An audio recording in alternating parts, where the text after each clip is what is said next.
A snowstorm devours Red Valley. Flames from a pickup truck split the night, revealing two bound men, a veteran and a Marine, seconds from death. A 5-year-old girl with a prosthetic leg and her dog are the only ones who can reach them. But rescue is just the beginning. What waits in the storm is far worse than fire. If you believe in second chances, like, share, and subscribe for stories that honor the brave. Snow fell the way time does when nobody is watching, soft and relentless, knitting the valley into one unbroken sheet of white. Wind came down off the Bitterroots and made a whistle of every fence line and broken branch. Red Valley, Montana, had the look of a place that had chosen silence, but the silence cracked each time the gale shoved past the pines and rattled their frozen crowns. Lila stood at the tree line, small as a winter bird, with her knit cap pulled low and her scarf tucked twice around her neck. Her left pant leg hung neatly over a polished metal prosthetic that caught the stray light. Her right hand gripped a crutch. Her left stroked the ruff of a German shepherd pressed close to her thigh. "Easy, Bear," she whispered, breath turning to fog voice, thin but steady. Bear's ears pricked. He had been tracking a scent he didn't like, hot, chemical, oily, and now he threw his weight forward, tugging her down a shallow slope one careful step at a time. Lila didn't argue. A promise had brought her out into this weather. A promise made by a man who never broke them. And dusk was already warping the edges of the road into guesswork. The scent parted the cold like a blade. In the middle distance, a smear of color rose and fell beyond a stand of scrub oak. The smear became a bloom. The bloom became a living orange that licked at the sky and spat sparks into the storm. Lila's chest tightened. A pickup lay at an angle in the snowfield, nose to a drift tailgate toward the trees. Flames breathed out through the windshield frame. Glass glittered on the seats and on the crusted snow like a spill of stars. The wind brought the gasoline tang and the dry tick of burning vinyl. Bear surged, then checked himself at her soft weight, standing between the girl and the heat as if he could shoulder it alone. Lila hobbled to the passenger side, the crutch tip punching holes into the crust, the metal leg making a careful, precise music in the cold. The door skin had buckled. The handle was a useless shape. She pointed her chin toward the bed of the truck, and Bear leapt, claws clawing at the corrugated steel, then landing in a crouch. Two men lay there in the shallow pan of snow, bound at the wrists and ankles, faces streaked with ash. Duct tape flattened their mouths, and frost had gathered at their lashes where breath had frozen. One had shoulders like a fieldstone wall, and gray in his beard, the other was lean and young, a haircut still squared by service. Lila had never seen the younger man, but she knew the older one the way a person knows the road home in the dark. Cole lay turned toward the cab as if he had fallen while looking for a way out. If not for the small tremor in his chest, he could have passed for a statue. Cole Lila breathed, and the name hung in the cold like a prayer not expecting an answer. But Cole did answer, not with words, with the smallest tilt of his head a thread of life. He had been half-conscious, skidding in and out of the heat and the pain, drifting toward the quiet that waits on the far side of smoke. A child's voice.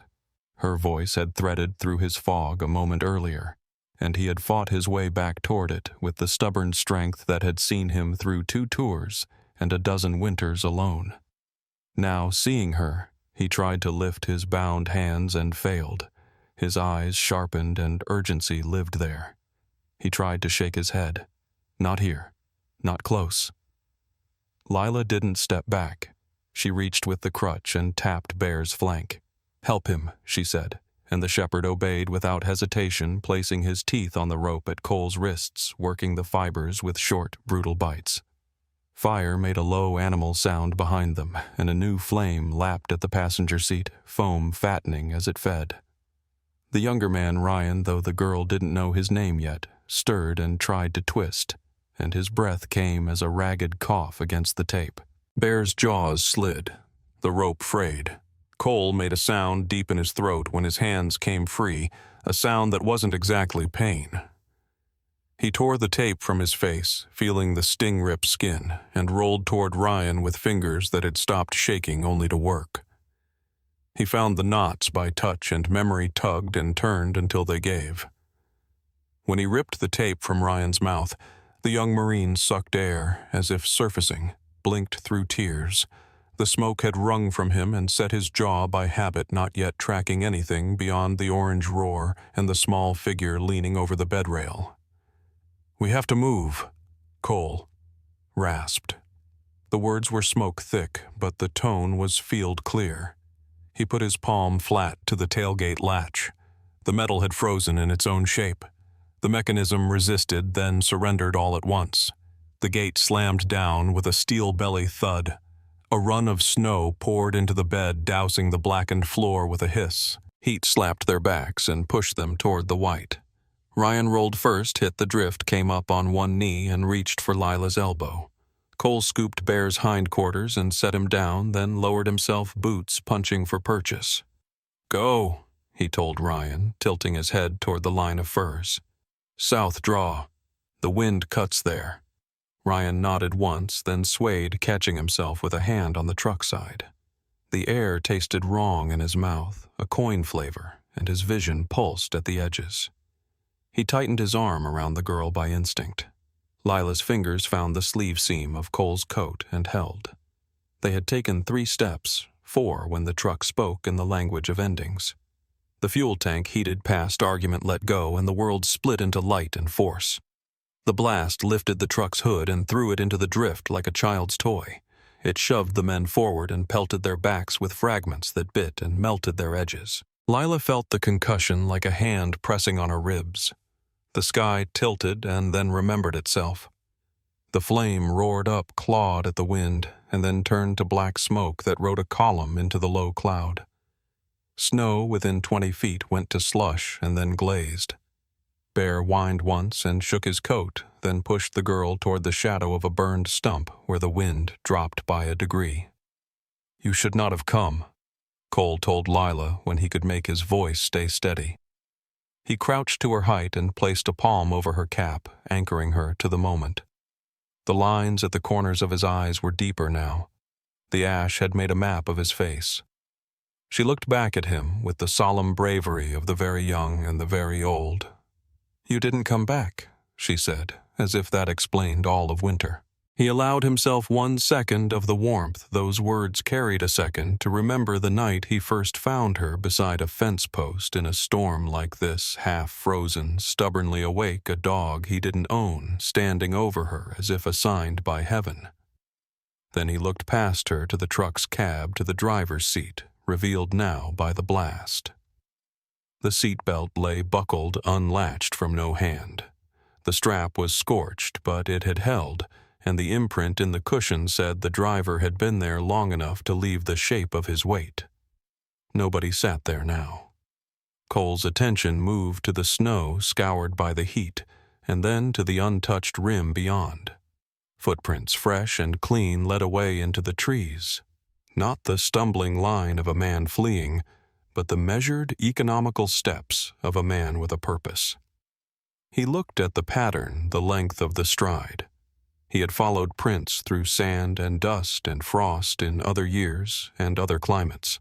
These went toward the timber, then angled right, drawing a half circle that would put the walker downwind of the place where the 3 of them stood.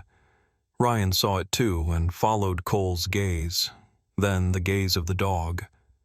Bear had already fixed his muzzle toward the deeper wood's chest, stiff, a soft growl making a motor in him. "Whoever he is," Ryan said, voice rough but clear. He didn't run. The Marine's eyes sharpened, taking in what the storm had not yet managed to erase, the flat depressions where a heavier weight had pivoted, a scuff where a heel had tested ice. He pointed with 2 fingers to the south. "We can't stay open in this. He'll be thinking circles." Cole nodded. Lila shifted her weight and raised her chin to the wind. She was cold and frightened, but not the kind of frightened that unravels. She watched the men the way a child watches the ocean measuring its moods. Bear leaned against her to share heat and steadied her when the crust broke and her crutch sank an inch. Cole's mind tallied. What he had a knife he could reach with numbed hands. 2 pairs of wrists rubbed raw enough to bleed a Marine who had pulled breath back into his lungs and now watched the tree line like it might blink. He had what mattered most: reason to move and someone to move for. "South draw," he said again, and this time he placed a hand at Lila's shoulder and steered her into the trees. As they went, he allowed himself a last look at the cab, the bared frame, the buckled belt, and fixed the details in memory, the way a carpenter fixes a line with a pencil. Evidence, he thought, even when the snow erases everything else. The wind shifted, the smoke drift smudged the sky, the storm thickened. Behind them, the truck settled in on itself with small noises. Ahead, the firs closed like a gate that would require the right password to open. Bear went first, picking the path with a soldier's care. Ryan took the rear and kept his rifle hand empty because he had no rifle and because sometimes the best weapon you carry is your balance. Cole listened outward. The valley had a way of carrying sound, and in its low belly something moved that wasn't wind. It would be all right to be afraid. He let the fear sit in the middle of his chest and warm him the way fear can when it points you forward. The footprints ahead arced right again, and the arc promised something Cole recognized from long practice, not a retreat, a hunt. He pulled Lila closer, and the 4 of them disappeared into the timber as the first real dark of evening began to gather its edges. The blast from the burning truck still echoed through the timber, rolling off the frozen slopes like a storm trapped between mountains. Cole didn't look back. He knew what the wreckage would show: no driver, no clues, only fire swallowing the last of daylight. The snow kept falling heavier now, each flake turning the world into a fog of white noise. Ryan trudged behind him, his breath coming in uneven bursts, and Lila moved between them, leaning on her crutch, while Bear scouted a few paces ahead, nose to the wind. The dog's sable coat was flecked with frost, his tail stiff, his instincts stretched thin. Cole's boots sank deep with every step, but he forced rhythm into their movement. If they stopped, the cold would make the decisions for them. "Stay close," he said quietly, his voice nearly lost in the wind. The storm made the world small, just the 4 of them, the whisper of breath and the unseen woods pressing from every side. Behind them, the glow of the explosion pulsed through the curtain of snow like a beacon, a red flare in a world made of white. For the first time in years, Cole felt exposed not as a soldier, but as a man being hunted in his own backyard. The tracks they followed weren't theirs anymore. They were being mirrored. He bent, brushed away the top layer of powder, and saw a pattern he couldn't ignore. The footprints of the missing driver, once headed away from the wreck, had turned. They now curved back, following their own trail down toward the valley floor. The stride was measured, deliberate, and closer than he wanted to admit. "He's not running," Cole said mostly to himself. "He's watching." Ryan stopped and scanned the tree line, squinting against the snow, from where Cole didn't answer. He was thinking of the way hunters worked, how they circled downwind to mask their scent. Whoever was out there had the same training, or worse, the same mind. Lila tugged on his coat. "Cole, are we going the wrong way?" He crouched to her level, brushed snow from her hood, and shook his head. "No, sweetheart. We just need to keep moving faster." She nodded without complaint, tightening her grip on the crutch handle. Behind her, Bear lifted his head and gave a low growl, the sound deep and certain. Ryan raised a hand, signaling silence. The forest had gone too still. Not far away, a branch cracked clean and sharp. Not the random noise of ice breaking, but weight, human weight, pressing where it shouldn't. The sound came from behind them, near the slope they had just climbed. Cole motioned with 2 fingers and shifted to the left of the trail. They crouched behind a fallen pine, its needles stiff with frost. Lila pressed herself against Bear's side, the dog's body heat seeping through her coat. Ryan's eyes were fixed on the ridge. A faint orange glow blinked through the snow, the color of an ember flaring in a dying fire. It wasn't flame. It was a cigarette lighter. Someone was out there watching the path they had taken. "He's not alone," Ryan murmured. "He's marking our direction." Cole's mind clicked into soldier's logic: observe, adapt, survive. He looked around for higher ground and found it in a narrow ridge 100 yards east, shielded by deadfall. "We cut across," he said. "No more talking." They moved low and fast. The wind tore their words to pieces. Each step sank past their ankles, the snow grabbing at their legs like something alive. Ryan's side burned with pain, a souvenir from the ropes that had cut too deep, but he said nothing. Cole checked his 6 every few yards, counting heartbeats between glances. They reached the ridge's base and climbed through a tangle of black spruce branches scraping their sleeves. Halfway up, Ryan stumbled, catching himself on one knee. His glove brushed something half buried in the snow, a piece of metal still warm enough to steam. He turned it over and felt his stomach knot. It was a police badge scorched along the edges, half the lettering gone, but just enough left to read Red Valley Sheriff's Dipt. He handed it to Cole without a word. Cole stared at the badge, the metal cold against his palm now, and for a moment the snow seemed to stop falling. "This isn't random," he said quietly. "Someone local set this up." The implication crawled through him like ice water. Red Valley wasn't large.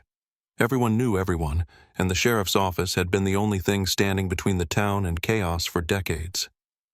If one of their own had betrayed that trust, it explained everything: the ambush, the fire, the vanishing driver. It meant the danger didn't end when the storm did. It began there. Ryan exhaled through his teeth, his breath a ghost in the air. "That badge didn't fall out by accident," he said. "Someone wanted it found." Cole looked up, following the line of the ridge to where the tracks disappeared into the trees. "Maybe to warn us," he said, "or to tell us we're already caught." Lila clutched Bear's collar tighter, her small face pale in the cold light. "What does it mean, Mr. Cole?" she asked softly. He hesitated, weighing truth against fear, then answered simply, "It means we can't trust the people we thought we could." They reached the top of the ridge and crouched behind the rocks. From there, the valley opened below dark shapes of cabins and roads blurred under the snow, distant headlights faint as stars behind curtains of white. Somewhere in that blur, a radio would be crackling, a line would be ringing, and whoever had started this would know their prey was still alive. Bear lifted his muzzle to the wind again, sniffing toward the north. A low rumble vibrated through his chest. Cole followed the direction of the dog's gaze. Between the trees on the far slope, something moved, a shadow taller than it should have been, gone again before the eye could settle on it. The storm covered it like a secret. "We keep going," Cole said firmly. "Down into the valley. We'll find cover." Ryan nodded, though unease darkened his eyes. They descended the far side of the ridge, careful to leave no clear trail, stepping where the drifts were deepest. The glow of the fire behind them faded until it was only memory. When they reached the bottom, the land leveled into a frozen creek bed that wound through the timber like a silver scar. The snow here was smoother, untouched. Lila's prosthetic leg made a soft metallic rhythm against the crust, each step measured brave. Bear kept to her side, his breath steaming. Cole stopped to check their bearings. His compass needle jittered from the cold, refusing to settle, but the terrain spoke for itself. South Draw, just as he'd remembered from his years surveying the logging roads. He lifted his eyes to the horizon, where a darker band of trees marked the line of the forest that might give them shelter. "Another mile," he said, voice rough with exhaustion. Ryan adjusted his scarf, scanning the tree line behind them one last time. "He's still out there." "I know," Cole replied, "but he's not the only one." The words hung between them as the wind shifted. For a second, through the white haze, they all heard it, a faint rhythmic hum, distant but deliberate. Not wind, not branches. Something mechanical. Ryan turned his head sharply. "You hear that?" Cole nodded once. "He's using a snowmobile. That changed everything. Whoever was following could close distance faster than they could climb. Cole looked down at Lila, her face determined but tiring.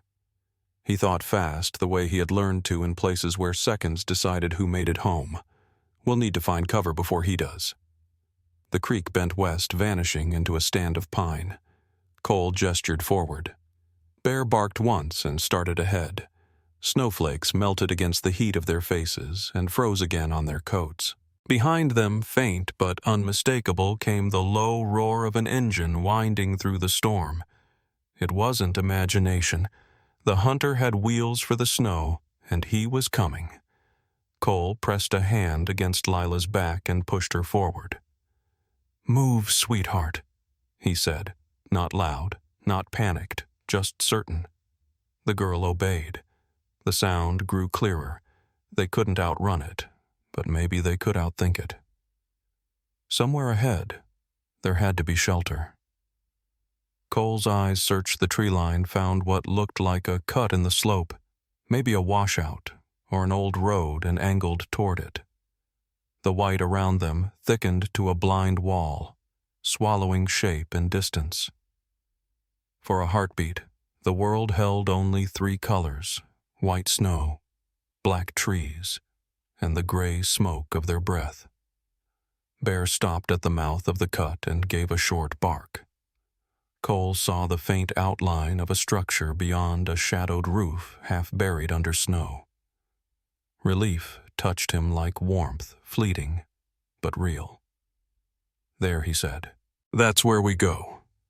He didn't look back again, but he knew the glow of headlights was somewhere behind the veil of snow closing in, and the badge in his pocket felt heavier than anything he had carried since the war. The wind drove needles of snow into their faces as they crossed the creek bed and climbed toward the darker woods ahead. Behind them, the hum of the snowmobile faded into the storm, distant, but not gone. Cole didn't trust the silence that followed. Silence meant the hunter had stopped to think. The trees here were thicker, taller, their black trunks blotting out the dim light that passed for day. Snow gathered on every branch, hanging heavy, waiting to fall. Bear took the lead nose low tail, stiff, moving with the precision of instinct. Lila followed close behind her small body, dwarfed by the wilderness, the metal tip of her prosthetic leg tapping softly against the frozen ground.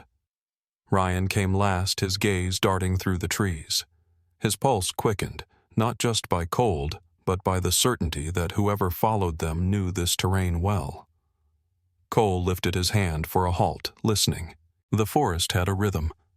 The wind's low hum, the creak of ice, the groan of timber. But beneath it, something else murmured, faint and wrong, like a wire drawn tight under strain. Bear's head snapped left. He barked once sharp and warning and lunged forward, planting himself between Lila and a mound of snow near an old stump. Cole stepped toward the sound and froze. Just under the surface, glinting faintly where Bear's paw had disturbed the drift, was a coil of metal line. "Don't move," he said, voice low but iron. Ryan crouched, brushing away the snow with his gloved hand. What emerged made his stomach twist: a snare trap, heavy-gauge steel wire anchored to a buried post. "Military grade," he muttered, running a thumb along the twisted loop. "No hunter sets a snare like this." Cole scanned the area. The line was part of a pattern, not an accident. To their right, a young pine had been notched, its sap frozen mid-flow, and a second line ran from that tree into another drift. "Tripwires," Cole said. "3 of them at least." He looked down at Bear. "Good work, boy." Bear's ears flicked and he sat back on his haunches, watching the woods as though the trees themselves might move.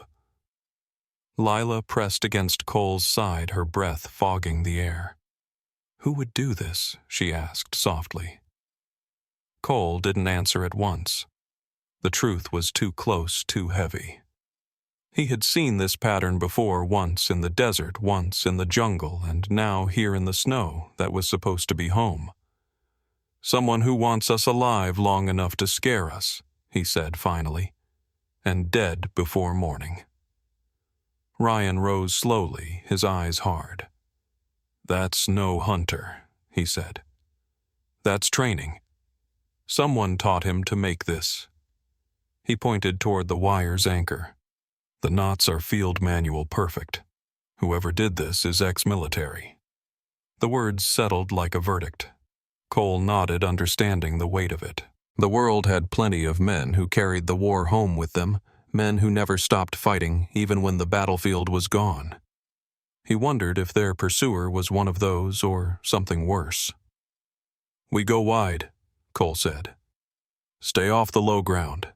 If he's set snares here, he's laid more. Ryan agreed, adjusting his coat and scanning the slope ahead. The storm had thickened, swallowing distance. Each gust made the trees sway and whisper, as if repeating what had been said. They moved carefully, Bear leading Cole, marking each step for Lila with the end of a stick.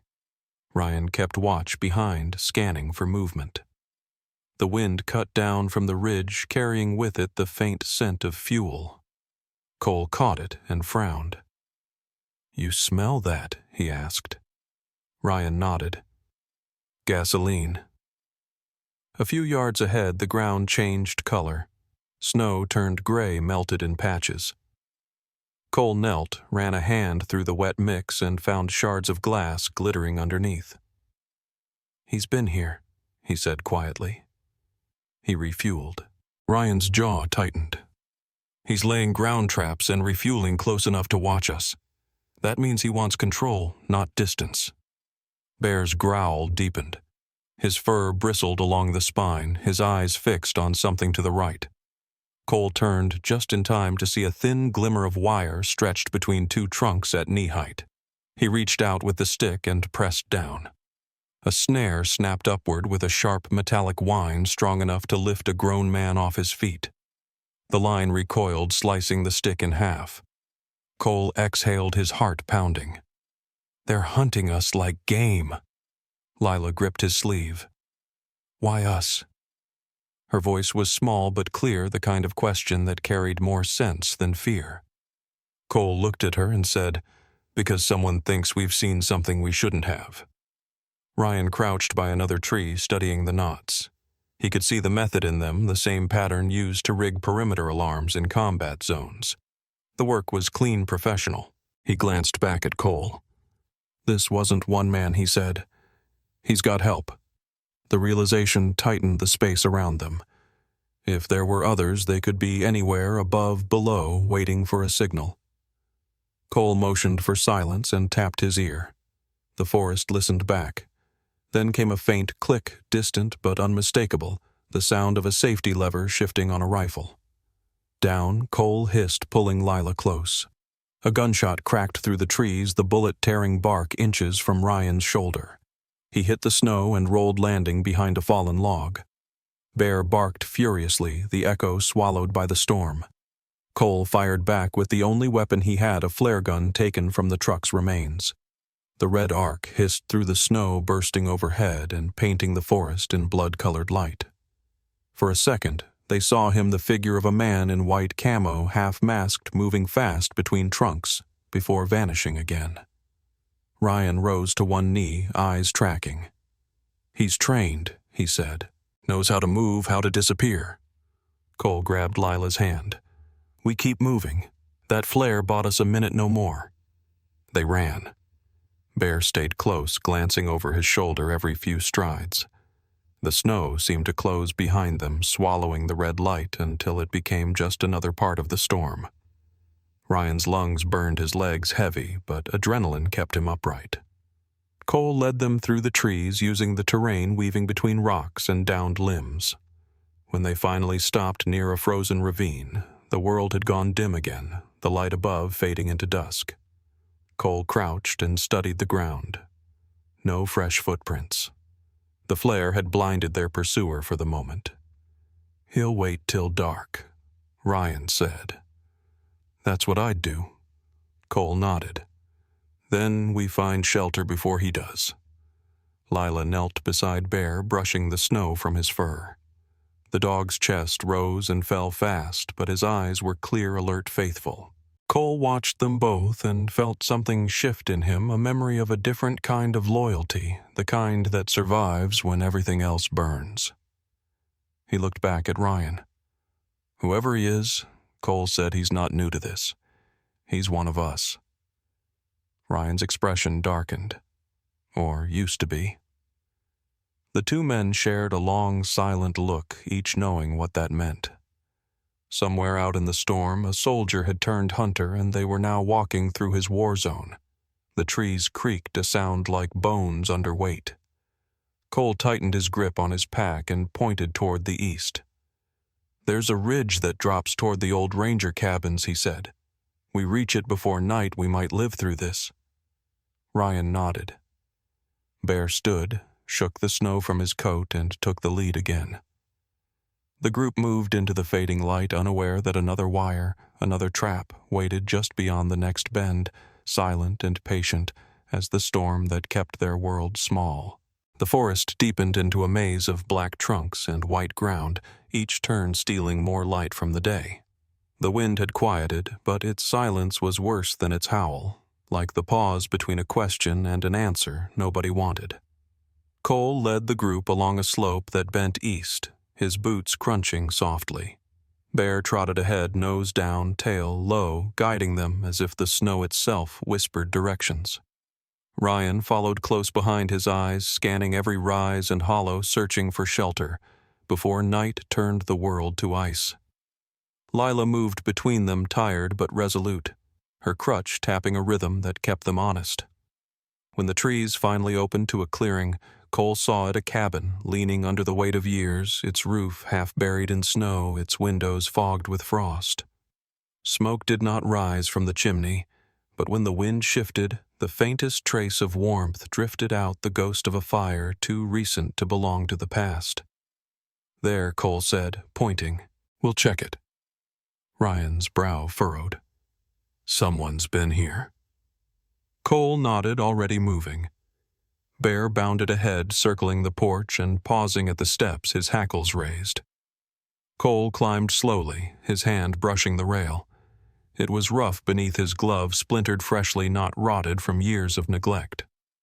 The door hung slightly ajar, its hinges whispering as the wind nudged it. Cole pushed it open.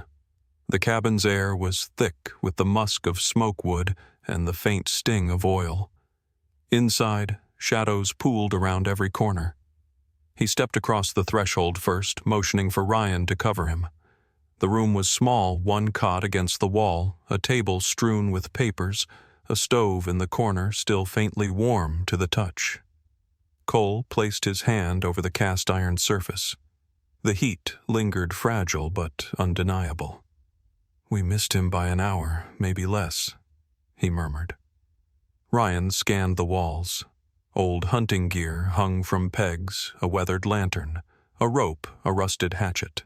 Everything looked placed with intent, but there were marks in the dust, fresh boot prints half covered by falling flakes. "He left in a hurry," Ryan said. "Didn't even close the stove lid." Cole crouched, studying the prints. They were the same pattern as the ones he had seen near the truck, military issue, size 11, clean, deliberate. He straightened and moved toward the table. Among the scattered papers lay a single photograph, its edges curled and the surface smudged by fingerprints. He picked it up carefully, brushing the soot from its face. The image showed a group of Marines standing shoulder to shoulder in the desert, the sunlight glaring off their helmets. At the center was Ryan, younger, leaner, smiling the way soldiers sometimes do when they believe the world will make sense again. But it was not Ryan's face that froze Cole's breath. It was the man in the background, half-shadowed, caught mid-motion, his eyes unmistakable, even in blur. Mason Briggs. "You know him?" Cole asked quietly. Ryan looked and the color drained from his face. His hand closed around the back of a chair as if the wood might anchor him. "That's impossible," he whispered. "Briggs died 3 years ago. Afghanistan. The body was never recovered, but..." He stopped, the sentence collapsing under its own weight. Cole set the photo down on the table, the paper trembling slightly between his fingers. "Then he's the one hunting us," Cole said. "He knows you. Maybe he knew you'd come back." Ryan shook his head, trying to reason through the fog. "Briggs was my sergeant. Tough fare, the kind of man who didn't flinch. But near the end he changed, started making side deals, black market trades, fuel supplies, maybe worse. When he disappeared, command said ambush. But if he's here..." He trailed off, unable to finish. Lila stood near the door, her eyes wide. "Is he bad?" she asked softly. Ryan took a slow breath. "He was a Marine," he said. "Now I'm not sure what he is." Bear growled low, the sound rolling like distant thunder. Cole followed the dog's gaze to the window. Outside, between the flakes, a faint movement crossed the clearing, something white blending perfectly with the snow. Cole moved quickly to the stove and doused the faint glow inside, plunging the cabin into near darkness. "Lights out," he whispered. Ryan checked his sidearm. It was half-loaded, the magazine damaged from the fire. Cole found a rifle propped by the door, an old Winchester with a cracked stock. He tested the chamber. It clicked clean. Whoever had been here had left it behind, another sign of haste. He left in a hurry, but not because of us. Cole said, thinking aloud. Something scared him off. Ryan frowned. "Briggs doesn't scare easy." Cole nodded slowly. "Then maybe he's not alone." The words lingered heavy and certain. Lila shivered, clutching Bear's neck. The cabin creaked as wind shifted against its walls, the sound too much like a footstep for comfort. Cole moved to the window again, peering through the frost. Nothing but snow. Still, he couldn't shake the feeling that the trees were watching. Ryan turned the photograph over. On the back, faint pencil marks, scrawled in a hurried hand, read, "Red Valley, North Ridge, don't trust the badge." Ryan handed it to Cole. "He left this message," he said. "For who?" Cole stared at the words, their meaning unfolding like a slow realization. "For anyone still alive," he said. "And for us." The mention of the badge twisted the memory of the half-melted sheriff's emblem in Cole's pocket. It wasn't just a clue. It was a warning from the same man now hunting them. Bear gave another low growl, deeper this time, and backed away from the window. Cole glanced toward the door. Through the crack between boards, a faint flicker of orange light touched the snow outside, the glow of a flare, distant but approaching. Ryan stiffened. "He's marking our trail again." Cole lifted the rifle, his mind mapping the cabin's exits, the trees, the slope behind them. "We move now," he said, "before he pins us here." Ryan grabbed the photograph and slid it into his coat pocket. Lila adjusted her crutch, her face pale but determined. Bear waited by the door, muscles tense. Cole took one last look at the table. The stove's lingering warmth, the boot prints half buried, the smell of smoke that still clung to the air. Whoever had left had done so in fear, but not from the storm. Something else stalked these woods, something that had once worn the same uniform they did. "Let's go," Cole said. He opened the door to the howl of the wind. The flare's glow danced between the trees like an eye searching for its prey. They slipped into the night, leaving behind the small room that had almost been safe, and the photograph that tied the past to the danger now closing in. The snow thickened again as the group left the cabin, behind the fading light turning the forest into a maze of shadows and whispers. Cole led them uphill along a narrow ridge where the wind cut sharper, carrying the metallic scent of distant gunfire that only he seemed to recognize. Ryan followed close, his silence heavy, his eyes fixed somewhere far beyond the present. Lila stayed between them, her small figure dwarfed by the storm, while Bear walked at her side, his ears flicking at every faint crack in the distance. They stopped once the cabin's faint glow vanished completely behind the trees. The wind hissed through the pines like 1,000 unspoken warnings. Cole turned his breath, fogging in the cold air. You need to tell me everything he said evenly. Who was Briggs? Ryan's shoulders stiffened, the old instinct of a soldier being questioned by another. But he saw the same scars in Cole's eyes, the kind that came from years of carrying secrets that didn't fit neatly into reports. He was my sergeant, Ryan said quietly. 3rd Battalion Echo Company. We were stationed near Kandahar during a joint operation. The mission went sideways before it even began. His words came slow, like he was walking through memory with his boots sinking deep into mud. It was supposed to be a recovery op equipment left behind after a raid. But what we found wasn't equipment. It was a stash of crates marked with U.S. serials filled with weapons that weren't on any manifest. Briggs didn't call it in. He told us to load them up and forget what we saw. Cole listened, his jaw tightening. Black market inventory, he said. Ryan nodded. When I tried to report it, Briggs intercepted the transmission. The next day, he and 2 others volunteered for a follow-up patrol. They never came back. We searched for 3 days, found wreckage blood, but no bodies. Command ruled them KIA and buried empty coffins back home. But if that photograph was taken after... He didn't finish. The implication said enough. Cole rubbed his gloved hands together, watching the trees. So, Briggs didn't die. He disappeared with those weapons. Maybe he built something out of it. Ryan exhaled, his breath a white ribbon. A ghost with a cause. Or a ghost with a price, Cole said. Someone's paying him. Lila looked up from where she crouched beside Bear, her eyes wide but calm. Is he the one who tied you in the truck? She asked. Cole met Ryan's eyes. Could be. The knots were regulation. Ryan gave a short nod. If it was Briggs, he's using the same field patterns we were trained on. The snow pressed in, muting the world until it seemed they were speaking inside a dream. Cole looked down the slope where faint trails of smoke coiled up from somewhere unseen. He's closer than we think. Ryan crouched, picking up a handful of snow and letting it fall through his fingers. Then we'll have to move before he decides what he wants. Cole turned his head sharply. He already knows what he wants. He's sending a message.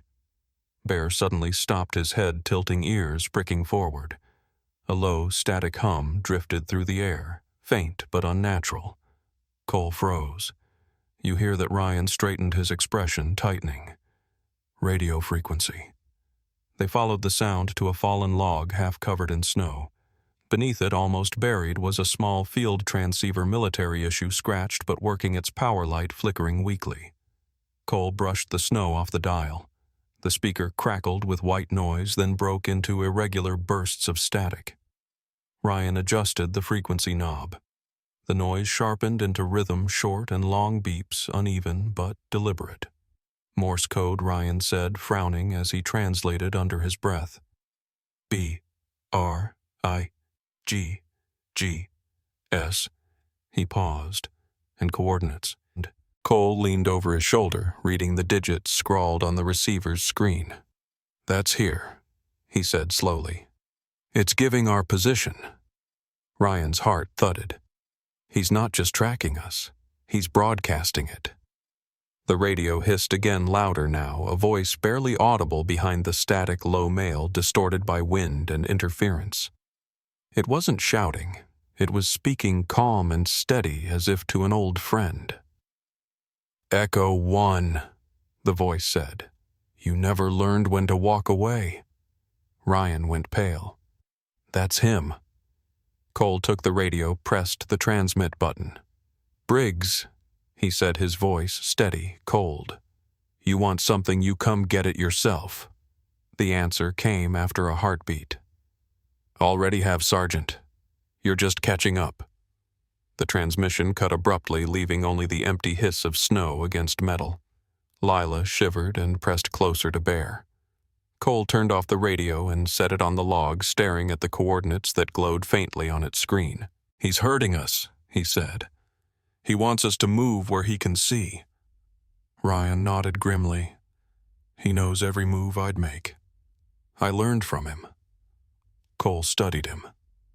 Then use it. Think like he would. Ryan crouched again, mapping the terrain in his head. He's pushing us east toward the ridgeline. If we follow it, we'll end up near the old ranger roads. They'll offer cover, but also traps. Cole stood glancing toward the dim outline of the forest. Then we change direction. We go where he doesn't expect, north toward the frozen lake. Ryan hesitated. That'll put us in open ground. Yes, Cole said. And sometimes open ground is safer than shadows. Lila looked up, clutching her crutch. How will we know if he's close? Cole smiled faintly, a grim curve of reassurance. When the woods go quiet again. They started moving, the crunch of their steps blending with the wind. The radio, half buried, now crackled once more behind them. Another burst of Morse code spilled into the storm, slower this time, like a warning or a promise. Ryan stopped just long enough to listen. It's repeating, he said softly. Same word. Over and over. Cole didn't ask what it was. He already knew. Home. The word followed them as they climbed the ridge carried by static and wind. Bear led the way, tail straight, ears tuned to every sound. The snow thickened again, swallowing footprints as soon as they were made. Night wasn't far, and neither was Briggs. Somewhere behind them, the man they once called brother was listening to his own message echoing through the trees, waiting for them to step exactly where he wanted. The last light of day dimmed into a gray half-dark as Cole led them toward the northern ridge. The snow no longer fell in thick curtains, but in thin veils that carried the dying glow of dusk. The silence of the forest had changed. It was not peace now, but tension, as if every branch and shadow were listening. Ryan kept to Cole's flank, one hand on his weapon, his eyes scanning the line where trees met the dim horizon. Lila trudged between them, her crutch clicking against the frozen crust, Bear pressed tight to her leg, guiding her through the uneven terrain. The dog's breath steamed in quick, visible puffs. He stopped often, sniffing the air, his instincts alive and restless. Something's shifting, Cole murmured. He's moving us. Ryan nodded grimly. Briggs always liked to drive the game into his own field. The wind had changed direction, rolling in from the west where the storm had begun to thin. That shift bothered Cole. The blizzard's core had passed, leaving an eerie calm that meant visibility for both hunter and hunted.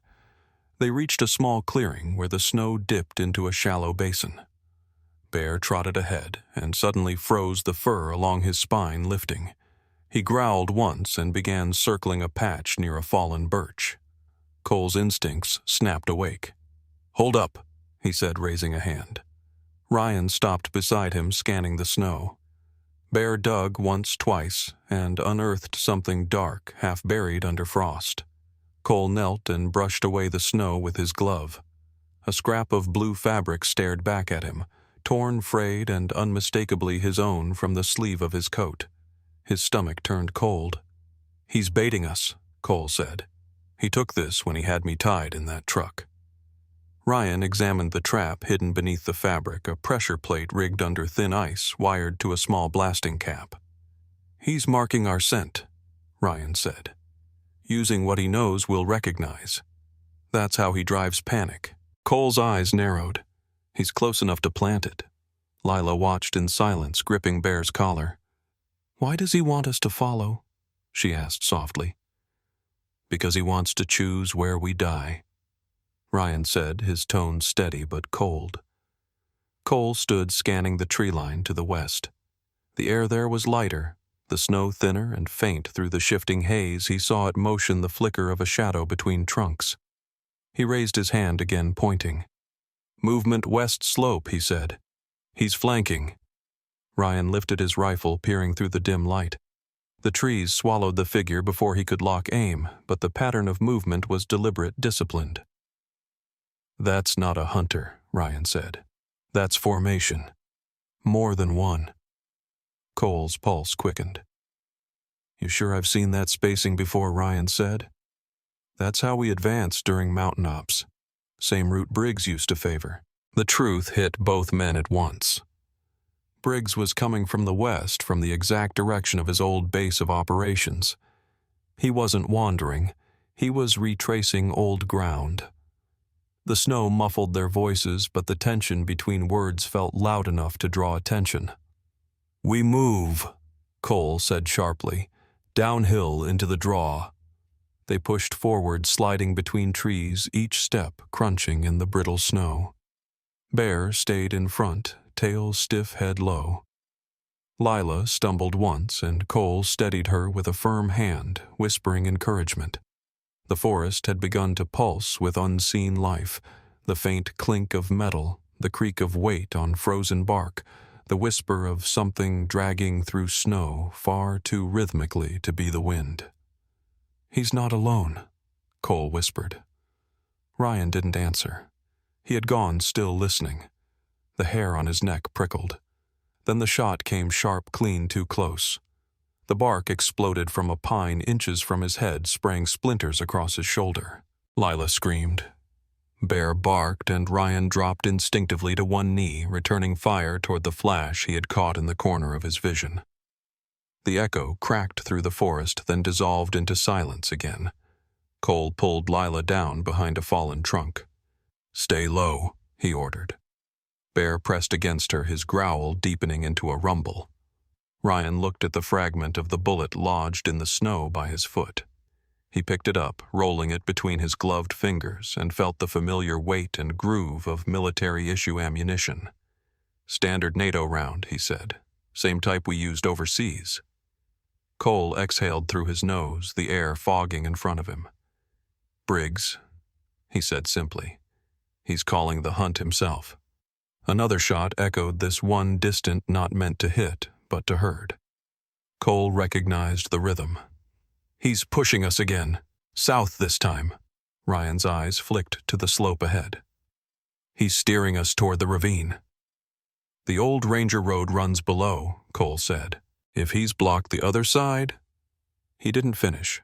The idea didn't need words. They began to move again, ducking between the trees, using the growing dark as their shield. Cole could feel the storm retreating behind them, the wind losing its edge. The moon was faint, but visible now, a pale coin behind the clouds. It painted the snow in dull silver, just enough light to turn them into silhouettes if anyone watched through a scope. "We need distance," Ryan said. "He's got range advantage." "We don't outrun a man like Briggs," Cole replied. "We outthink him." Bear suddenly veered right, barking once, sharp and urgent. Cole turned to see why and froze. A tripwire stretched across the path, nearly invisible, except for where Bear's paw had scraped snow away from the line. "He's boxed us," Cole said. "Every exit." Ryan cursed under his breath, then steadied his tone. "He's predicting movement based on our old patterns. He knows how we navigate." "Then we change the pattern," Cole said. He grabbed a handful of snow and smeared it across his coat sleeve to cover his scent, then gestured for Ryan and Lila to follow. "We cut north through the stream bed. He'll expect us to run downhill, not into water." They moved quickly, following the faint line of frozen creek that wound through the trees. The snow had crusted into ice in places, forcing them to step carefully to avoid noise. Behind them, another shot rang out further away, now searching. Briggs was probing, not chasing, testing their responses. Cole stopped at a bend where the creek widened into a shallow basin. He crouched and pressed his palm into the snow. The vibrations came faintly through the ground, a mechanical hum, soft but distinct. "He's got a snowmobile again," Cole said. "He'll circle and cut us off." Ryan looked north, gauging distance. "We can't outrun him on foot." "We don't have to," Cole said. "We just need to disappear." They followed the stream until the trees thickened again, forming a canopy of interlocked branches that swallowed sound. Cole motioned for silence. Bear led them to a hollow beneath a fallen spruce, its trunk forming a low arch. It wasn't much, but it was cover. They crawled inside, huddled in the darkness, the cold creeping into their bones. The snowmobile's engine grew louder, then fainter, circling somewhere beyond sight. Ryan leaned close to Cole, whispering, "He's playing us. He's building a net." "Then we wait," Cole said. "A hunter who doesn't see movement gets nervous." Lila rested her head against Bear's shoulder, the dog's warmth her only comfort. The storm outside shifted again, and the sound of the engine faded into the wind. Cole exhaled slowly, knowing this wasn't over. The traps, the shots, the bait, all pieces of a game designed by a man who knew them too well. The forest was no longer just a place of hiding. It was a chessboard, and Briggs had already moved his next piece. The storm returned without warning, rolling down the ridge like a wall of white. Cole felt it before he saw it, the wind cutting sharp through the trees, the distant thunder of falling snow breaking branches as it came. Within minutes, visibility vanished. The world turned to blur and sound, the air so thick that breath came out in ragged gasps. They could not move fast enough through it, and Cole knew that open ground would be death. He looked toward Ryan, whose hood whipped in the wind and pointed back the way they had come. Cab and Cole shouted over the storm. Ryan nodded without argument. They turned south, following Bear's dark shape as it pushed through drifts that reached Lila's knees. The girl struggled with her crutch, but she refused to fall. Her determination was fierce, a spark in the swallowing cold. Bear slowed for her, staying close, his body shielding her from the wind. Cole led, counting his steps and using memory to retrace their path.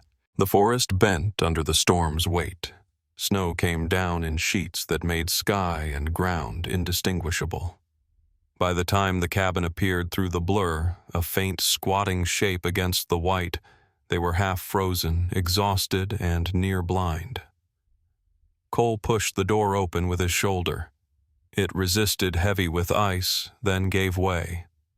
The room inside was darker than before, colder too, but it was shelter. He motioned everyone in, shutting the door behind them. The fire from earlier had long since died, leaving only ash in the stove. Cole struck a match and coaxed a small flame into life, feeding it with what was left of the kindling pile. The orange light spread slowly, painting the walls with long shadows. Lila sank near the warmth, her prosthetic leg clinking softly as she shifted. Ryan checked the window slats, making sure they were still intact. "We'll wait this out," Cole said quietly. "Then move before dawn." Ryan nodded, rubbing his hands together. "If we make it to dawn." The wind outside roared louder, battering the walls. For a while, there was only the sound of it, steady and endless, a voice that wanted to be listened to. Then something made Cole turn. The table where he had left the photograph was bare. He frowned, moving closer. The thin layer of dust had been disturbed. Faint smudges marked where the photo had been. "Ryan," he said. "You still have that picture?" Ryan looked up, puzzled. "No. You had it last." Cole's pulse quickened. "It's gone." Ryan's face darkened. "You sure you didn't pack it?" "No," Cole said. "I left it right here." The realization landed heavy. Someone had been inside.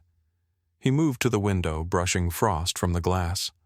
The snow outside glowed faintly under the storm's filtered light, and though the wind moved everything, one shape caught his eye, a trail half buried leading away from the porch toward the trees. "He's been here," Cole said. Ryan joined him, peering out. The prints were fresh, not yet filled by snow. "He came while we were gone," Ryan whispered. "And he took the photo. Or something in it," Cole said. "Something he didn't want us to see." Bear growled low from the door, his hackles rising. Cole went still. "Lights," he said softly. Ryan doused the flame in the stove. Darkness took the room again, broken only by the faint silver leaking through cracks in the shutters. Cole knelt beside the door, peering through the slat between boards. At first, there was nothing but snow swirling. Then movement shadows crossing between trees, not fast but deliberate. 1, 2, then more. Figures in dark clothing blending with the night. They moved with coordination spreading out. Cole's breath came slow. "We're surrounded," he said. "They're not rushing the cabin." Ryan adjusted his grip on the rifle. "Why wait?" "Because they don't need to," Cole said. "They're waiting for the storm to clear." He remembered Briggs's style, methodical patient, the kind of man who turned fear into a weapon.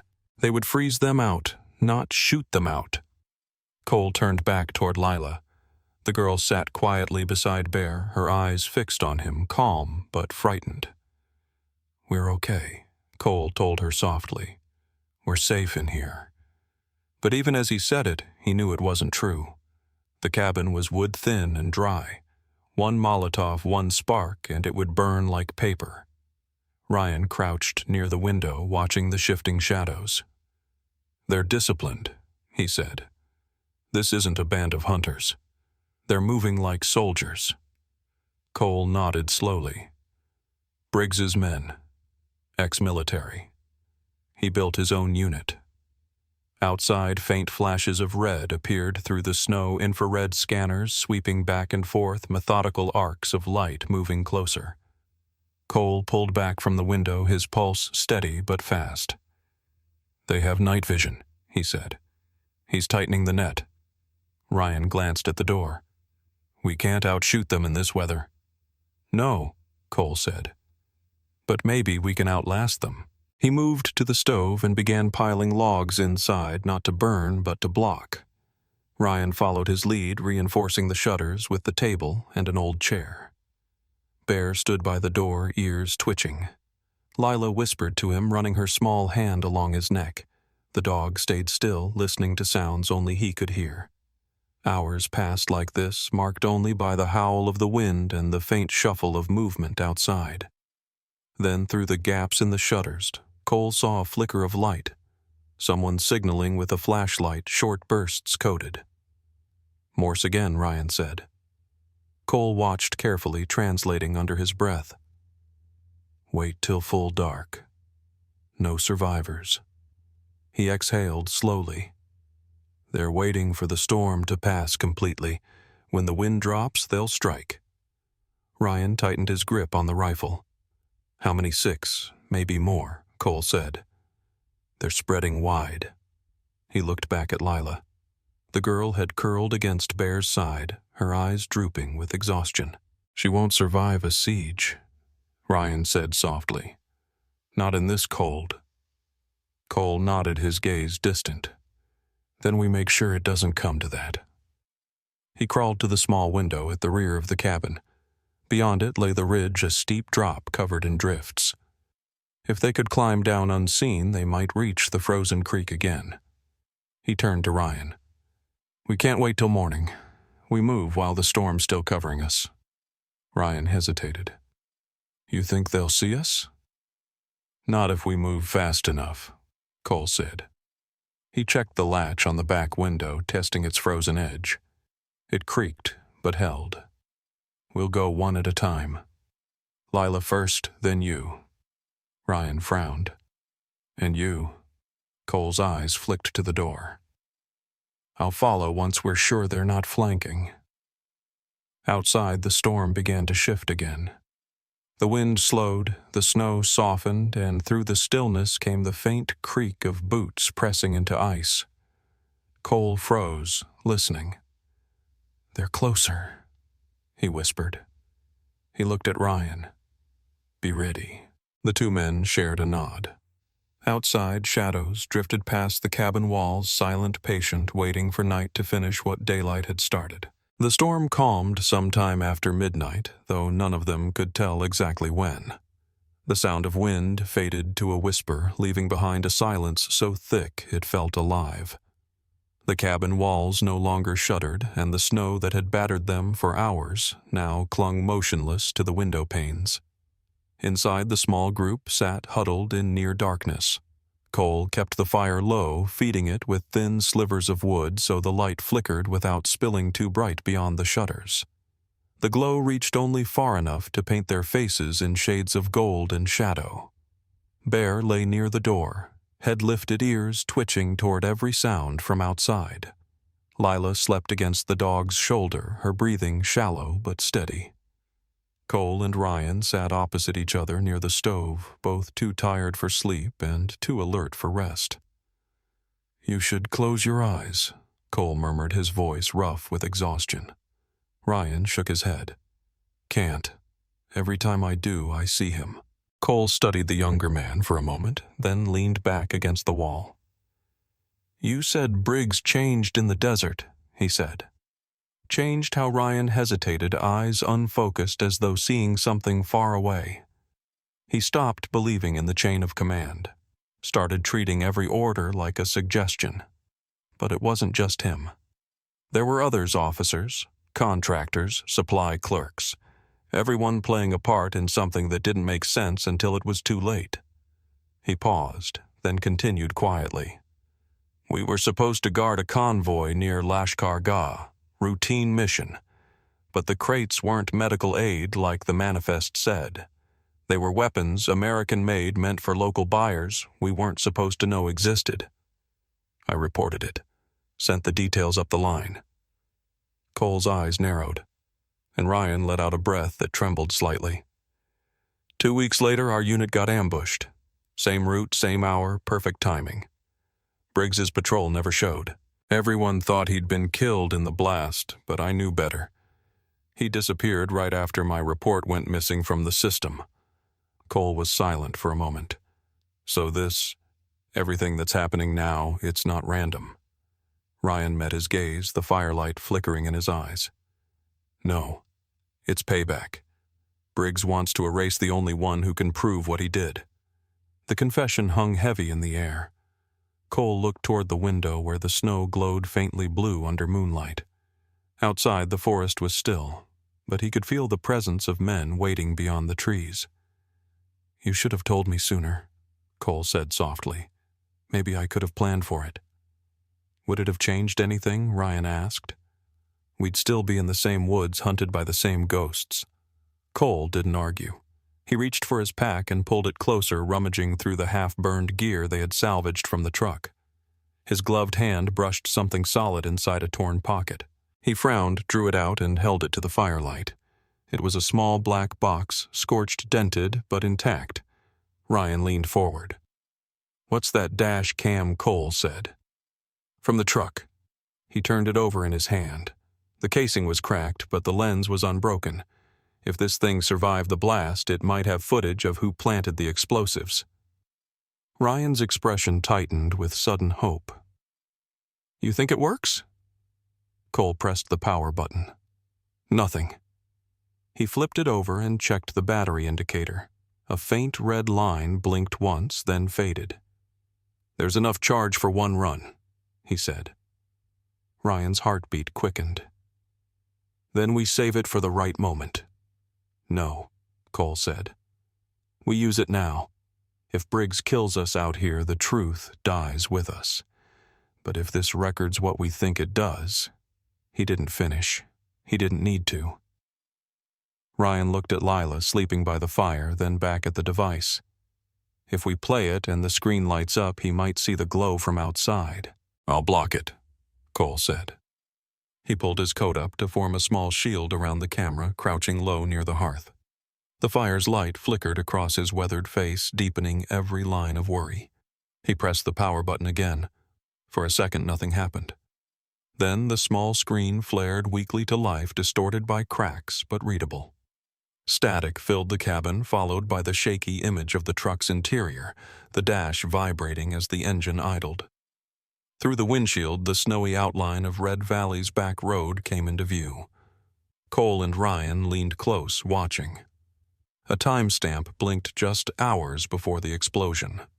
Then movement. A figure approached the truck from behind, head lowered, bundled in white. The angle was bad. The face obscured, but the stance was unmistakable. Rigid posture, squared shoulders, the walk of a soldier. "That's him," Ryan whispered. The figure paused near the gas tank, crouched, and placed something metallic beneath the chassis. The camera caught the reflection of his glove military issue with a black patch stitched across the knuckle. Cole froze. "Look at that mark." Ryan swallowed. Briggs had that same pair. He used to joke they were lucky. The figure straightened, turned slightly toward the camera. For an instant, the lens caught his face in the truck's mirror, pale eyes a scar down the left cheek.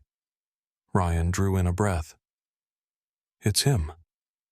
The screen flickered again, the image twisting as the camera shook from a sudden tremor, then blackness. The power light blinked once and the device went dead. Cole held it for a long moment before setting it down gently beside the stove. "Proof," he said quietly. "Enough to bury him if we live long enough to get out." Ryan nodded, but the look on his face wasn't relief, it was burden. "He won't let us leave. Not with that." Outside, a branch snapped sharply in the silence and both men froze. Bear lifted his head. Ears pricked a low growl rumbling from his chest. Cole reached for his rifle, moving without sound. "He's here," he whispered. Ryan glanced toward the window. The faint glow of the fire danced against the shutter slats, flickering like a heartbeat. "He waited for the storm to die," Ryan said. "He knows we're cornered." Cole tightened his grip on the rifle. "Then we make our stand." He looked at the small camera again, then at the sleeping child beside the dog. "That proof stays with her," he said. "If anything happens, you make sure she gets it out." Ryan shook his head. "You're not dying here." Cole almost smiled. "Neither are you. But if one of us does, at least make it mean something." The wind outside had fallen completely silent now. Only the slow crackle of fire and the soft breathing of those inside remained. Cole rose to his feet, his silhouette tall and steady in the dim light. Ryan joined him, checking the magazine of his rifle. In the quiet before the next storm, the two men who once trusted orders now trusted only each other. The hours after the confession passed in uneasy silence. The fire had burned low, reduced to a faint red pulse that flickered across the walls like a heartbeat. Outside, the storm shifted again, less violent, more deliberate, the wind cutting through gaps in the shutters like cold fingers searching for warmth to steal. Cole sat by the door rifle across his knees, eyes fixed on the darkness. Ryan kept close to the stove, his hands folded, every muscle coiled and ready. Bear lay near the girl, his head on his paw's tail, twitching as if in dream or warning. Lila stirred awake, blinking at the faint light. Her small voice broke the hush. "Is it morning yet?" Cole glanced toward the window. "Not yet," he said softly. "But soon." She sat up, rubbing her eyes. "The snow sounds angry." "It's just wind," Cole said, though even he could hear the faint rhythm in it, a pattern almost human in its persistence. Ryan stood, stretched his stiff shoulders, and crossed to the window. "He's still out there," he murmured. "Briggs doesn't quit in bad weather. He uses it." Cole nodded. "Then we'll use it too." He looked toward Lila, her small face drawn but steady. "You've done enough for one night, kiddo. Try to rest." But she shook her head. "You said someone would come if they knew where we were." Cole smiled faintly. "That's right." "Then we have to tell them," she said simply. Before Cole could answer, Bear whined softly, ears lifting toward the door. He stood padded forward and pressed his nose to the gap beneath it. His tail stiffened, a low rumble forming in his chest. "Something's moving," Cole said. Ryan crossed to the other side of the cabin and peered through a narrow slit in the wood. Through the storm's dim veil, he caught glimpses of shapes, 2, maybe 3 figures moving along the tree line. "Scouts," he said quietly. "They're spreading out." Cole cursed under his breath, then turned to Lila. "We stay quiet no matter what." She nodded, clutching her crutch. Bear didn't move from the door. His growl deepened. The sound was low but steady, like a warning building from somewhere deep inside him. Ryan checked his weapon again, then paused as something metallic glinted faintly near the wall, the strip of reflective fabric from Cole's jacket that had torn earlier during the fight near the traps. It lay half buried beneath snow that had blown in through a crack in the window. Lila noticed it too. Her eyes brightened with sudden thought. "That thing shines," she said softly. "When there's light." "Yeah," Cole said distractedly. "That's how it works." But she wasn't listening anymore. She limped over, picked it up carefully, and ran her fingers across the surface. "If it shines," she said slowly, "someone can see it." Cole turned toward her, realization dawning too late. "Lila, wait." She was already at the door, her crutch tapping fast, Bear trotting after her with quiet urgency. The wind pushed back as she opened it, filling the cabin with a blast of cold and snow. She stepped into the storm, her small figure swallowed almost immediately by white. Cole started after her, but Ryan caught his arm. "If you chase her now, they'll see movement. Let her do it." Cole hesitated, his heart hammering. "She's 5 years old, Ryan. And smarter than either of us right now," Ryan said. Outside, Lila climbed the small ridge behind the cabin, her breath coming in short clouds. The world was all snow and shadow. She could see the faint outline of the hill crest where the wind cut hardest. She pressed forward, leaning heavily on her crutch, each step sinking deep. Bear followed close behind, barking once as if to encourage her. When she reached the top, she pulled the strip of reflective cloth from her mitten and tied it to the end of her crutch. Then she raised it high and planted it in the snow. The metal gleamed faintly, catching what little light the storm allowed. She stepped back and watched it flutter, a single spark of silver in an ocean of white. In the cabin below, Cole exhaled with relief when he saw the glint appear through the window. "She did it," Ryan murmured. "A signal." Cole nodded, eyes fixed on the ridge. "If there's anyone out there, they'll see it." But even as he spoke, the uneasy weight in his stomach returned. "If we can see it," he said quietly, "so can Briggs." His words proved true within minutes. Somewhere west of the ridge, 2 of Briggs's men spotted the flash of movement through their scopes. One lifted a gloved hand and tapped his radio twice. The response crackled back, faint but clear. "Bring the girl." The 2 moved as shadows, low, efficient, silent. Lila didn't see them at first. She stood watching her makeshift flag shimmer in the wind, feeling proud despite the fear pressing at her chest. Bear's ears twitched first. He turned sharply, growling at the trees. Then came the crunch of boots through snow. Lila's heart leaped. She backed away, calling out Mr. Cole, but her voice was lost in the wind. In the cabin, Bear's growl echoed faintly back through the storm, and Cole froze. "That's his warning tone," he said, grabbing his rifle. 3 seconds apart, someone's near her. Ryan followed, moving fast but low. They burst from the cabin, the cold slicing their faces like knives. The reflective signal still fluttered on the ridge, bright against the gray. But beyond it, 2 dark shapes were closing in. Bear lunged first, his bark breaking the stillness, 3 sharp, rhythmic bursts, followed by 3 long howls. Ryan stopped, mid-stride, recognition dawning. "That's SOS," he said. "I taught him that years ago." Cole's mind raced. If someone's scanning frequencies that pattern could carry. Ryan nodded. "Military search teams sometimes monitor wildlife distress channels for emergencies. It's a long shot, but..." He didn't finish. Above the howl of the wind came a new sound, distant at first, then rising steadily, a mechanical thrum that vibrated through the air. Cole looked up. "You hear that?" Ryan did. Rotor blades. Somewhere beyond the cloud cover, a search helicopter was cutting through the storm, its beacon sweeping across the horizon. Cole turned back toward the ridge. Lila had dropped to her knees, clutching Bear's collar as the dog snarled and snapped at the men approaching. One raised his weapon, but before he could fire, a flare of light streaked across the sky, the helicopter's spotlight breaking through the clouds. It hit the ridge like dawn. The two men hesitated, then retreated into the trees, their forms swallowed by snow. Cole reached.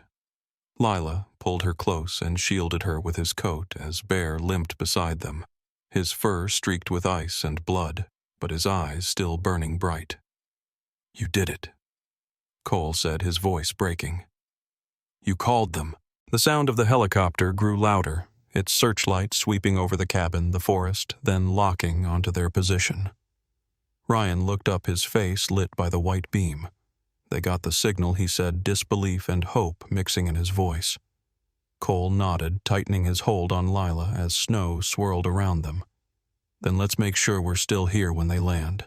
The light of the helicopter slashed through the dying storm, turning the white world into a canvas of spinning snow and shadow.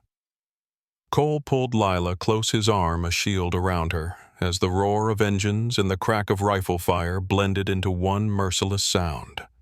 Down he shouted, dragging her into a hollow of snow behind a fallen tree. The beam swept over them, bright as day, illuminating flakes that glistened like shards of glass. Ryan crouched a few feet away, his rifle braced against his shoulder. Every movement was practiced calm, the discipline of a Marine who had seen too many battles end in chaos. He fired short bursts toward the tree line, forcing Briggs's men to scatter. The forest answered with gunfire of its own, sharp, precise, too familiar to be random. The smell of gunpowder mixed with pine and cold. "They're trying to flank. Left," Ryan shouted. Cole nodded, scanning for movement. Then came a sound that cut through the noise, Bear's bark fierce and urgent. The dog broke from cover, charging through the storm's veil toward a figure emerging from the trees. The man was dressed in white tactical gear, rifle raised, aiming straight at Lila's direction. Bear hit him before he could fire, knocking him back into the snow. The two figures struggled, the man shouting in pain as the dog's jaws locked onto his arm. Bear Lila cried, but Cole held her down. "Stay still."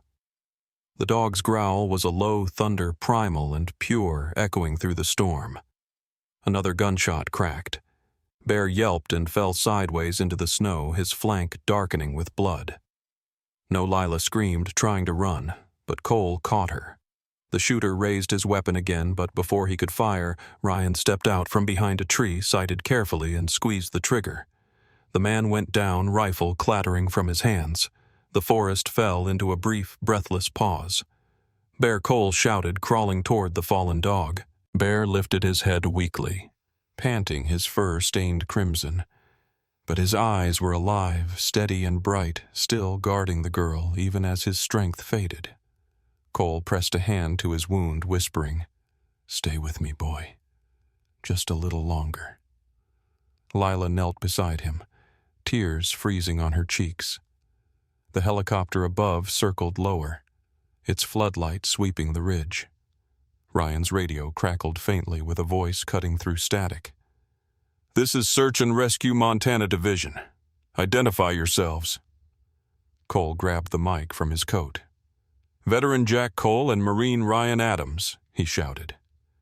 "We have a child civilian wounded, K9. We're under attack by armed hostiles. Request immediate extraction." The reply came fast. "Copy that. Hold position. Ground team inbound." But before relief could settle, another shot rang out, closer, sharper. The bullet tore through the air, grazing the snow inches from Cole's boot. A shadow moved near the ridge, a tall figure calm amid the chaos. Briggs. He stepped into the fading light, his rifle steady, his face cold beneath the hood of his winter gear. "You never should have come back, Adams." He called, his voice almost conversational, swallowed by the wind. Ryan stood slowly, rifle raised. "You ambushed your own men," he said. "You sold them out for profit. You killed for money, Briggs. It ends here." Briggs smiled faintly. "Justice doesn't exist out here. Only survival." Cole fired first, the shot grazing Briggs's arm and spinning him sideways. Ryan followed with a second burst, hitting him square in the shoulder. Briggs fell, snow exploding around him. His rifle dropped from his hand as he clutched the wound, gasping but alive. Cole approached cautiously, rifle leveled. Briggs's breath steamed in the cold, his eyes defiant, even in defeat. "Go on," he said. "Finish it." Ryan lowered his weapon. "No. You'll face what you ran from." Briggs tried to sneer, but the strength was gone from him. Cole pulled a length of rope from his pack and bound his wrists. In the distance, the rescue team's vehicles approached, red and blue lights flickering faintly through the thinning snow. The battle's echoes faded, replaced by the heavy sound of breathing and rotor blades above. Bear whimpered softly, his body trembling. Lila pressed her mitten against his fur. "It's okay," she whispered. "You did good." Cole lifted her, gently cradling her close as Ryan signaled to the rescue team. Men in orange jackets emerged through the snow, led by Captain Dana Cross, tall and steady, her voice cutting clear through the noise. "Search and rescue." "Stand down." Cole stepped forward, exhaustion weighing every step. "We've got wounded. 1 canine down. Hostile in custody." Cross nodded sharply and motioned to her team. Medics hurried to Bear first, checking the wound, applying pressure, wrapping gauze. The dog's eyes followed Lila the whole time, never breaking contact. "He'll make it," one medic said softly. "He's strong." Lila smiled through her tears. Ryan turned Briggs over to 2 officers who lifted him onto a stretcher. Cross crouched beside Cole as he handed her the dash camera. "This has what you need," he said. "Proof he planted the bomb. And there's more." He wasn't working alone. Cross frowned, sliding the camera into her pack. "We'll find out who." Later in the debriefing tent, the footage confirmed it. On the recovered video, Briggs stood beside a man wearing a Red Valley Sheriff's badge, Deputy Harris. The two exchanged an envelope, then shook hands near the truck before the blast. The truth was undeniable. Justice had a face, and now it would have a name. A week later in Helena, the world seemed gentler. Snow fell softly over the courthouse steps, muffling the sound of people gathered for the small ceremony. Lila stood bundled in a new coat, her crutch polished clean, her eyes bright with the kind of peace only survival brings. Beside her, Bear stood tall, a bandage wrapped around his flank, but his posture proud. Captain Cross stepped forward, holding a small bronze medal shaped like a paw print. She knelt and fastened it gently to Bear's collar. "For courage beyond duty," she said. The crowd applauded quietly, a sound like the rustle of wind through pines. Cole rested a hand on Lila's shoulder. "You see, kiddo," he murmured. "We're alive because of him." Lila looked up at Bear and smiled. "He's a hero." Cole nodded, his gaze soft. "More than that, he's a soldier." Bear lifted his head, the morning light glinting in his amber eyes. The sun finally broke through the clouds, painting the snow in gold. The war they had fought in the storm was over, but the bond it had forged would not fade. In that light, they were not survivors of tragedy. They were proof that loyalty could outlast the coldest winter. Before this story fades into the quiet of the storm, I want to hear from you. What moment struck you the most? The fire, the forest, or the courage that refused to die? Tell me in the comments where you're watching from and share what loyalty means to you. If stories of hope, sacrifice, and second chances speak to your heart, make sure to like this video and subscribe so you never miss the next tale that reminds us what's worth fighting for.